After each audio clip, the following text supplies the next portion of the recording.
121 December 2023లో ఉత్తరప్రదేశ్లోని urban cooperative bank యొక్క లైసెన్స్ను Reserve Bank of India RBI రద్దు చేసింది.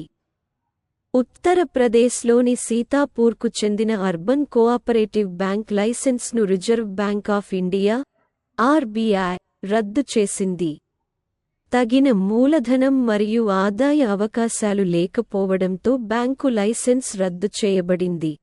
ఆర్బీఐ బ్యాంకు డబ్బు డిపాజిట్ చేయడం మరియు దాని ఖాతాదారులకు తిరిగి చెల్లించడం వంటి బ్యాంకింగ్ నుండి నిషేధించింది. లిక్విడేషన్ మీద ప్రతి depositor deposit insurance and credit guarantee corporation DICGC నుండి 5 లక్షల రూపాయలు ద్రవ్య పరిమితి వరకు అతని ఆమె డిపాజిట్ల డిపాజిట్ ఇన్సూరెన్స్ క్లెయిమ్ మొత్తాన్ని స్వీకరించడానికి అర్హులు. బ్యాంక్ సమర్పించిన డేటా ప్రకారం 98.32% మంది డిపాజిటర్లు డిఐసిజిసి నుండి తమ డిపాజిట్ల పూర్తి మొత్తాన్ని స్వీకరించడానికి అర్హులు. Reserve Bank of India RBI గురించి స్థాపించబడింది ఏప్రిల్ 1, 1935. ఆర్బీఐ జాతీయం జనవరి 1, 1949. ప్రధాన కార్యాలయం ముంబై, మహారాష్ట్ర. ఆర్బీఐ ఏర్పాటు హిల్టన్ యంగ్ కమిషన్. 1వ governor sir Osborne Smith, Australia. 1వ భారత గవర్నర్ సిడి దేశ్ముఖ్. 25వ governor Shaktikanta Das. 122 industry chamber కీ ప్రకారం 2023 నుండి 24 ఆర్థిక సంవత్సరంలో భారతదేశ ఆర్థిక వ్యవస్థ ఎంత శాతం వృద్ధి చెందుతుంది? పరిశ్రమల ఛాంబర్ కీ ప్రస్తుత ఆర్థిక సంవత్సరంలో దేశ ఆర్థిక వ్యవస్థ 6.8% పెరుగుతుందని మరియు 2024 నుండి 25లో 7% వేగవంతమవుతుందని అంచనా వేసింది. ఇది ప్రభుత్వం మౌలిక సదుపాయాల అభివృద్ధి మరియు వ్యాపారాన్ని సులభతరం చేయడంపై దృష్టి సారిస్తుంది. అంచనా వేసిన స్థూల జాతీయోత్పత్తి జీడీపీ వృద్ధి 6.8%. పరిశ్రమల సంఘం ముందుగా అంచనా వేసిన 6.5 నుండి 6.7% కంటే ఎక్కువగా ఉంటుంది. సెప్టెంబర్తో ముగిసిన ప్రస్తుత ఆర్థిక సంవత్సరం ప్రథమార్ధంలో భారత ఆర్థిక వ్యవస్థ 7.7% వృద్ధిని నమోదు చేసింది. నవీకరించబడిన జీడీపీ జాబితా కీ 6.8%, FY24 7%, FY25 అబ్స్ 6.3%, FY24 ఐఎంఎఫ్ ద్వారా world economic outlook 7.2%, FY23 6.1%, FY24 6.3%, FY25 ఆర్థిక సర్వే -7%, FY23 6.5%, FY24 ప్రపంచ bank 6.9%, FY23 6.3%, FY24 6.4%, FY25 6.5%, FY26 moody 6.7%, FY23 6.1%, FY24 6.3%, FY25 నేసా 7.4%, FY23 6.5%, FY24 yes మరియు P 6%, FY24 6.9%, FY25 6.9%, FY26 7%, FY27 ICRI 6.9%, FY23 6%, FY24 IMF 6.3%, FY24 6.3%, FY25.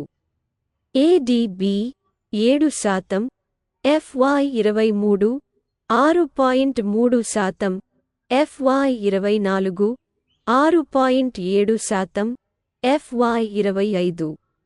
RBI 6.8%, FY23 6.5%, FY24. 123 December 2023లో రచయిత షెరింగ్ తాషికి సాహిత్య academy Prem Chand fellowship ప్రదానం చేయబడింది. అతను ఏ దేశానికి చెందినవాడు? ప్రఖ్యాత భూటాన్ రచయిత షెరింగ్ తాషికి సాహిత్య అకాడమీ ప్రేమ్ చంద్ ఫెలోషిప్ లభించింది. భూటాన్ రాజధాని థింఫులో ఉన్న శ్రీ తాషి సృజనాత్మక నాన్ ఫిక్షన్ రంగంలో తన రచనలకు ప్రసిద్ధి చెందిన రచయిత.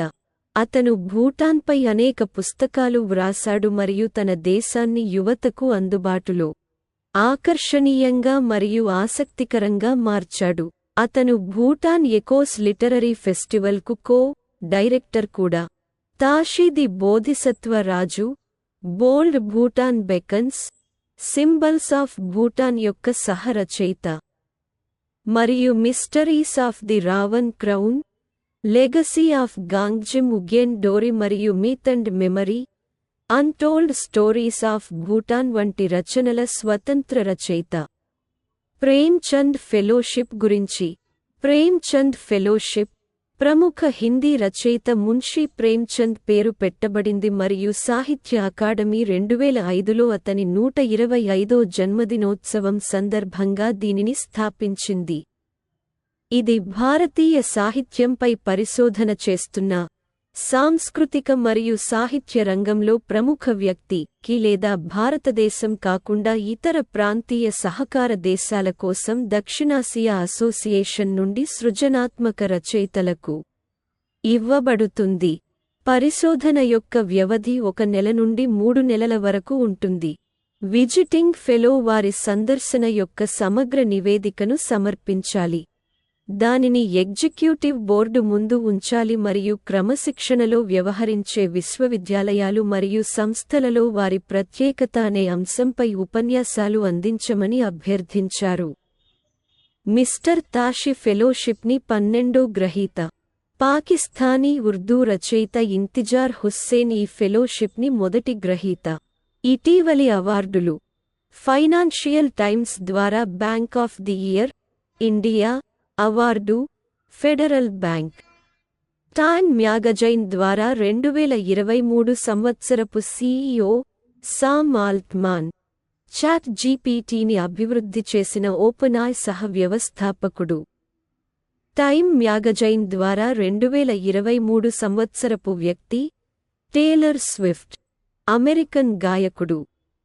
టైమ్ మ్యాగజైన్ ద్వారా 2023 సంవత్సరపు అథ్లెట్ లియోనెల్ మెస్సీ.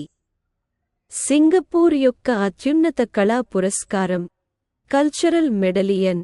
భారతీయ సంతతి నవలా రచయిత్రి మీరా చంద్.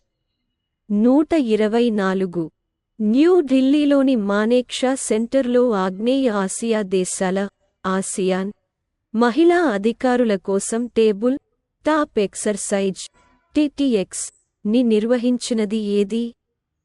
లింగ సమ్మేళనాన్ని ప్రోత్సహించడానికి మరియు శాంతి పరిరక్షక కార్యకలాపాలలో మహిళా సైనిక సిబ్బంది సామర్థ్యాలను పెంపొందించడానికి ఒక మైలురాయి చొరవలో భారత సైన్యం న్యూఢిల్లీలోని మానేక్షా సెంటర్లో ఆగ్నేయాసియా దేశాల సంఘం ఆసియాన్ మహిళా అధికారుల కోసం టేబుల్ టాప్ ఎక్సర్సైజ్ని నిర్వహించింది.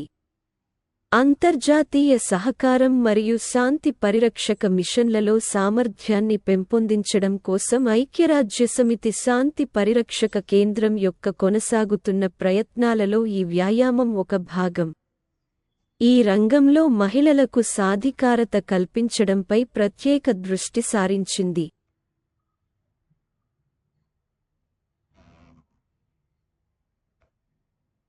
CUNPK అనేది శాంతి పరిరక్షక కార్యకలాపాలలో శిక్షణ ఇవ్వడానికి భారత సైన్యం యొక్క ప్రధాన సంస్థ.